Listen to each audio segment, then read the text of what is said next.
உங்களில் யாருக்குன்னு தெரியுமா இறந்ததுக்கப்புறம் நம்மலாம் எங்கே போவோன்ட்டு? இதை ரியல் லைஃப்பில் அனுபவிச்சவங்க ஒருத்தவங்களோட கதை தான் நம்ம இன்றைக்கி பார்க்க போகிறோம். வாங்க வீடியோக்குள்ளே போகலாம். இது வாய்ஸ் ஆஃப் சியாரா.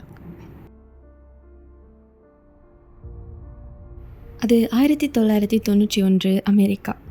பாம் ரெனால்ட்ஸ்ன்ற ஒரு பெண்மணி அவங்க மூளையில் ஏற்பட்ட பெரிய பிரச்சனையினால் ஆப்ரேஷன் பண்ணணும்னு தீர்மானிச்சிருக்காங்க. அந்த ஆப்ரேஷன் ரொம்ப கடினம். அவங்க இதயத்தையே நிறுத்தி பாடி டெம்பரேச்சரை குறைச்சி பிரெயின் ஆக்டிவிட்டியும் ஸ்டாப் பண்ணி தான் அந்த சர்ஜரி நடந்தது. சொல்லப்போனால் உயிரே இல்லாத மாதிரி நிலை தான்.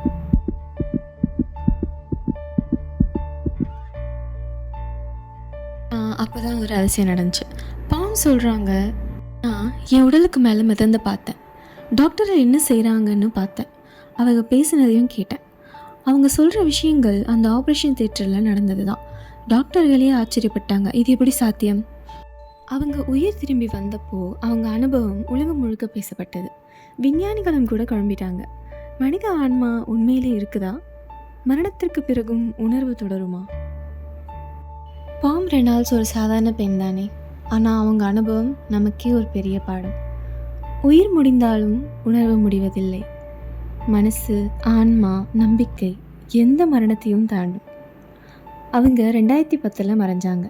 ஆனால் அவங்க கதையோ இன்னும் உயிரோடு இருக்குது. அது சொல்லுது, மரணத்துக்கு பின்பும் ஒரு ஒளி இருக்குது, நம்பிக்கை இருக்குது. நீ வாழ்க்கையில் ஹோப்லெஸ்ஸாக ஆனால் இதை நினச்சிக்கோ, உன்கிட்ட இருக்கும் ஆன்மா மரணத்தையும் ஜெயிக்கக்கூடிய சக்தி இருக்குது.